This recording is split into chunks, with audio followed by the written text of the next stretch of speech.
Hi everyone, আসসালামু আলাইকুম। আজকের এই ভিডিওর ভিতরে আমি আপনাদেরকে বলবো কিভাবে একদম কম খরচে দেশি মুরগির জন্য ঘর তৈরি করবেন।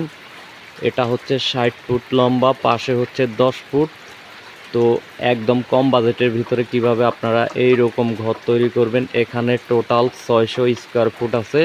প্রত্যেকটা মুরগির জন্য 1 স্কোয়ার ফুট হলে এনাফ। তো আমি কিন্তু এখানে চাইলে 600 মুরগি কিন্তু পালতে পারবো, ঠিক আছে। তো আমি 600 রাখবো না, আমি 500 রাখবো এটার ভিতরে।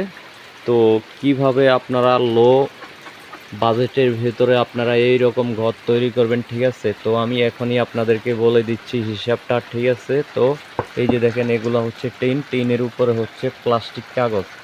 তো প্লাস্টিকের উপরে আছে পাতা। তো পাতা দেওয়ার উদ্দেশ্য হলো প্লাস্টিক কাগজটা যেন উড়ে না যায় এবং প্লাস্টিকের কাগজটা যেন দ্রুত নষ্ট না হয়, ঠিক আছে। এই জন্য পাতা দিয়ে একদম ঢেকে রাখছি। আর এই যে নিচে দেখছেন যে কাগজের নিচে হচ্ছে টিন।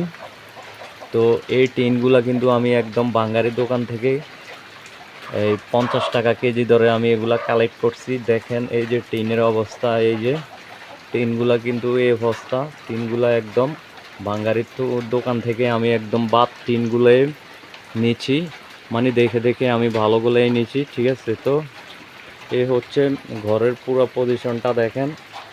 আর আমি ঘরের সাইডে দিছি, উপরে হচ্ছে এই যে সুতার যে নেটগুলো আছে, এই যে সুতার নেট দিছি।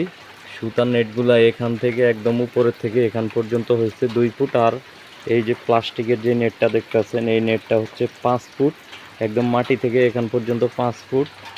এই যে দেখেন ঘরের ভিতরের অবস্থাটা হইলো এই রকম। এই যে এই দিকেও কিন্তু সুতার নেট আছে, এই যে সুতার নেট। একদম নিচে হলো প্লাস্টিক নেট দিছি। নিচে প্লাস্টিকের নেট দেওয়ার কারণ হচ্ছে নিচে যত শিয়াল বেজি বা অন্য অন্য জীব জন্তুরের একটা রিস্ক থাকে নিচে।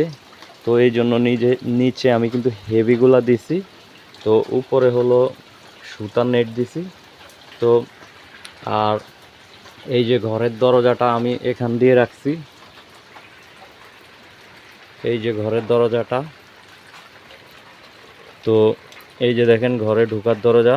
তো আমি এখন আপনাদেরকে বলছি, তো আমার এই ঘরটা তৈরি করতে টোটালি আমার মাত্র 10,000 টাকা খরচ হয়েছে, ঠিক আছে, একদম কম বাজেটের ভিতরে। তো আমার এই যে প্লাস্টিকের নেট এক বান্ডিল আমি আনছি 3800 টাকা দিয়ে। আর এই যে সুতার যে নেট, এখানে আমার 500 টাকা গেছে চার সাইডে একদম 400। আর প্লাস্টিকের কাগজ হলো আমার 1600 টাকার মতো গেছে। আর টিন এগুলো আমি কিনছি ভাঙ্গারির দোকান থেকে, তাও 4000 টাকার মতো হবে সব মিলিয়ে আর কি। এই ঘরটা তৈরি করতে আমার এই যে খুঁটিগুলো আমার আগের থেকে ছিল, এই যে এগুলা, তো সব কিছু মিলিয়ে আমার টোটাল 10,000 টাকা মাত্র খরচ হয়েছে, ঠিক আছে। তো আমি যদি এই চালের ভিতরে নতুন টিম ইউজ করতাম তাহলে কিন্তু আমার অনেক টাকা যাইতো। যে নতুন টিনেই লাগতো মিনিমাম 30,000 টাকার মতো লাগতো। তো আমি কিন্তু নতুন কিছুই ইউজ করি না এটার ভিতরে। সব সময় আপনারা একটা জিনিস মাথায় রাখবেন, যদি আপনারা 1 থেকে 1.5 লাখ বা 2 লাখ টাকা খরচ করে মুরগির জন্য ঘর তৈরি করেন, পরে কিন্তু লস হলে এই টাকাগুলো এখানে পড়ে থাকবে, ঠিক আছে। তো প্রথম অবস্থায় কেউ ওই ভুলটা করবেন না। মুরগি পালন করলে প্রথমে স্টার্টিংয়ে আপনারা পুরাতন এই সমস্ত ম্যাটেরিয়াল বিভিন্ন জায়গা থেকে আপনারা কালেক্ট করবেন। কালেক্ট করার পরে এগুলো দিয়ে আপনারা বানানোর চেষ্টা করবেন। দেখেন এই যে এই যে পিলার এটা আমি দিছি, এটা হচ্ছে একটা গাছ। আর এইদিকে হচ্ছে একটা বাঁশ দিছি। আর ওই যে ওগুলা পিলার হচ্ছে কাঠের, আর এটা হচ্ছে বাঁশ। সব মিলিয়ে দেখেন ঘরটা কিন্তু খুবই একদম মজবুত স্ট্রং। এই যে দেখেন আমি কিন্তু হাত দিয়ে হিলাইতেছি কিন্তু একটু লড়ে না।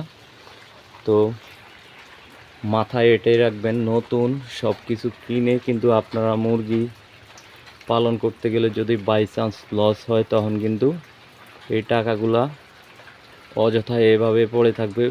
তো আপনারা প্রথমে চেষ্টা করবেন যেন একদম কম খরচে আপনারা মুরগির ঘর কিভাবে তৈরি করবেন মানে আমার এই ঘরটা দেখেও কিন্তু একদম ফলো করতে পারেন। এইভাবে যদি ঘর তৈরি করেন একদম রিস্ক নাই, ঠিক আছে। তো আমার এই রকমভাবে ঘরটা তৈরি করার উদ্দেশ্য হলো, এইদিকে অনেক ফাঁকা স্পেস আছে। এই যে দেখেন, মুরগির ঘরের থেকে যখনই আমি মুরগিগুলা ছেড়ে দিব তখন কিন্তু এই দিকে মুরগি মানে ফ্রি রেঞ্জ অবস্থায় এইদিকে থাকবে, মুরগি খাওয়া দাওয়া করবে, সব কিছু ঘোরাফেরা, ঘাস